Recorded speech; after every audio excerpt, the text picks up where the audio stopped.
जय हिंद साथियों, एक बार फिर से आप सभी का हमारे इस प्लेटफॉर्म पर स्वागत है। आज हम इस लेक्चर में भारतीय संविधान की अनुसूचियों को देखेंगे दोस्तों। बड़े ही छोटे लेक्चर में इसको समझेंगे, आइए समझते हैं। देखिए दोस्तों, जैसे कि लिखा हुआ है कि क्वेश्चन पूछे कि मूल संविधान में कितनी अनुसूचियां थी, तो मूल संविधान में 8 अनुसूचियां थी। इसको एकदम दिमाग में रख लीजिए। मूल संविधान में कितनी अनुसूचियां थी? 8 अनुसूचियां थी। अगर वर्तमान संविधान पूछे तो वर्तमान संविधान में 12 अनुसूचियां हैं। ये 2 क्वेश्चन हो गई। फिर देखते हैं बारी बारी से किन किन अनुसूचियों में क्या क्या प्रावधान है।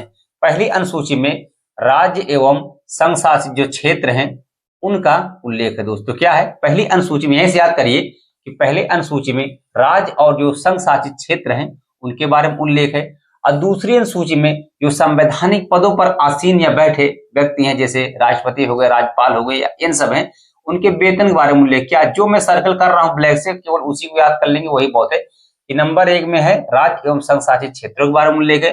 नंबर दूसरी अनुसूची में संवैधानिक पदों पर आसीन या बैठे पदाधिकारियों के वेतन के बारे में उल्लेख है। नंबर तीसरे में है वे संवैधानिक पदों पर आसीन या बैठे व्यक्तियों के शपथ के बारे में उल्लेख है।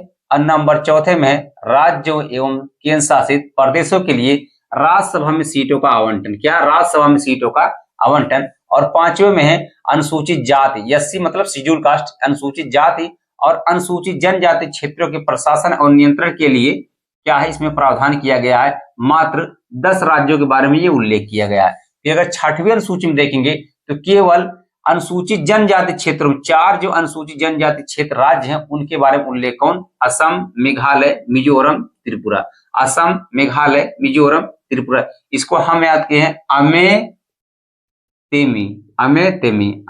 तेमी समझो, याद किए हैं। और आप लोग भी ऐसे याद कर लीजिएगा। और 7वें में शक्तियों का विभाजन। क्या है? शक्तियों का विभाजन। इसको याद करने से सेपरेशन ऑफ पावर, मतलब शक्तियों का विभाजन। शक्तियों का विभाजन हम लोग देखेंगे दोस्तों। ये जो शक्तियों के विभाजन, इसको 3 भागों में बांट कर देखा जाता है। कैसे? जैसे संघ शक्ति हो गई, राज्य हो गई और समवर्ती हो गई। क्या दोस्तों? समवर्ती से संघ सूची इसको पढ़ते हैं हम लोग, और इसको राज सूची पढ़ते हैं, इसको समवर्ती सूची। मूल संविधान में दोस्तों कितना थे? मूल संविधान में 100 क्या थे? मूल संविधान में 100 विषय का उल्लेख था, लेकिन वर्तमान में केवल 97 विषय है इसमें। ठीक है दोस्तों। अब इसमें देखेंगे दोस्तों, क्या राज सूची में देखेंगे तो राज सूची में मूल संविधान में 66 विषय थे और वर्तमान में 61 विषय बचे हुए हैं। अगर समवर्ती सूची की बात करें दोस्तों तो इसमें 47 विषय थे। कितने? 47 विषय थे। आज वर्तमान में 52 विषय, मतलब 52 विषय हो गए। ये सब भी आप लोग याद करिएगा, कभी कभी ये भी पूछ लिया जाता है। अब 8वीं अनुसूची देखेंगे हम, भाषाओं का वर्णन या उल्लेख है। 8वीं अनुसूची में दोस्तों क्या है? भाषाओं का उल्लेख है। देखिए ध्यान दीजिएगा, अगर मूल संविधान में भाषा पूछे तो मूल संविधान में 14 भाषा थी। कितनी थी? मूल संविधान में 14 भाषा थी। और वर्तमान में कितनी भाषा हो गई दोस्तों? 22 भाषा हो गई। क्या हो गई? 22 भाषा हो गई।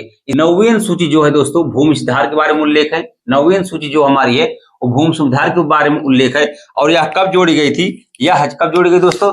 प्रथम संविधान संशोधन। कौन? प्रथम कॉन्स्टिट्यूशन अमेंडमेंट। प्रथम कॉन्स्टिट्यूशन अमेंडमेंट 1952 में जोड़ी गई थी। कब जोड़ी गई थी? प्रथम संविधान संशोधन 1952 में जोड़ी गई थी। और जो 10वीं अनुसूची है यह दल बदल, 10 से 10 दल बदल। कौन? 10 से दल बदल। यह कौन सा? 52वें कॉन्स्टिट्यूशन अमेंडमेंट। कौन? 52वें कॉन्स्टिट्यूशन अमेंडमेंट 1985 में जोड़ी गई थी। कब? 52वें संविधान संशोधन 1985 में जोड़ी गई थी। और 11वीं अनुसूची पंचायती राज से है और 12वीं अनुसूची नगर पालिका से है।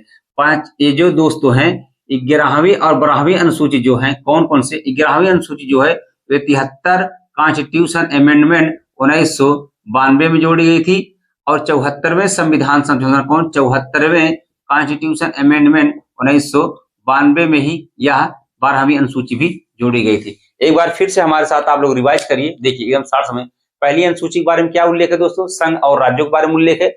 और दूसरी अनुसूची में जो संवैधानिक पदों पर आसीन पदाधिकारी है उनके वेतन के बारे में उल्लेख है। तीसरी अनुसूची में संवैधानिक पदों पर आसीन जो पदाधिकारी हैं उनके शपथ के बारे में उल्लेख है। और चौथी अनुसूची में संघ और राज्यों के जो है दोस्तों राज्यसभा में सीटों का उल्लेख है, उसके बारे में है। और 5वीं अनुसूची में क्या है? जो 10 राज्य ऐसे हैं अनुसूचित जाति और अनुसूचित जनजाति के लेके उनके बारे में उल्लेख है। और 6वीं अनुसूची में जो दोस्तों केवल 4 राज्यों असम, मेघालय, मिजोरम, त्रिपुरा जनजाति क्षेत्र उनके बारे में उल्लेख है। और 7वीं अनुसूची अगर हम बात करें सेपरेशन ऑफ पावर, सत्ताओं का विभाजन है, उसको हम देखें। 8वीं अनुसूची में भाषा के बारे में उल्लेख है। 9वीं अनुसूची में भूमि सुधार के बारे में उल्लेख है।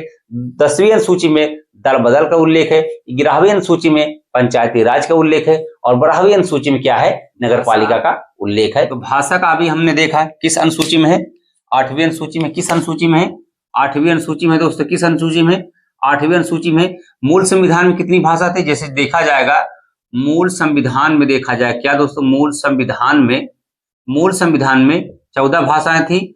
और वर्तमान में देखा जाएगा दोस्तों क्या, वर्तमान में देखा जाएगा तो वर्तमान में 22 भाषा हो गई है। तो मूल संविधान के बाद जो 22 भाषा जोड़ी गई वो किस किस संविधान संशोधन द्वारा जोड़ी गई उसको देखें। देखिए पहली भाषा अगर देखेंगे तो सिंधी, मतलब इस जो पहली जोड़ी गई थी वह सिंधी थी। किस संविधान संशोधन द्वारा, 21वें कॉन्स्टिट्यूशन अमेंडमेंट। क्या, 21वें कॉन्स्टिट्यूशन अमेंडमेंट 1967 में इसको जोड़ी गई सिंधी। फिर उसके बाद 3 भाषा जोड़ी गई दोस्तों, कौन, कोंकण, कोंकण,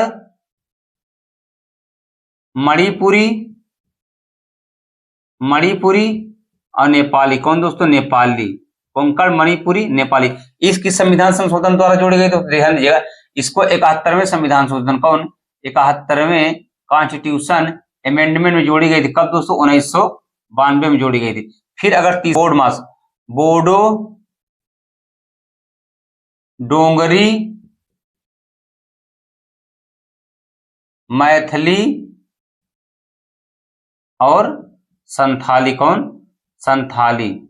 यह भाषा जो दोस्तों 4 भाषा जोड़ी गई थी। यह किस संविधान संशोधन द्वारा जोड़ा गया था, यह 92वें कॉन्स्टिट्यूशन अमेंडमेंट 2003 में जोड़ा गया था। तो यह दोस्तों रहा हमारा अनुसूचियों के बारे में जो हमने आप लोग को बताया। इसको आप लोग ध्यान से सुनिएगा, 1-2 बारी याद हो जाएगा।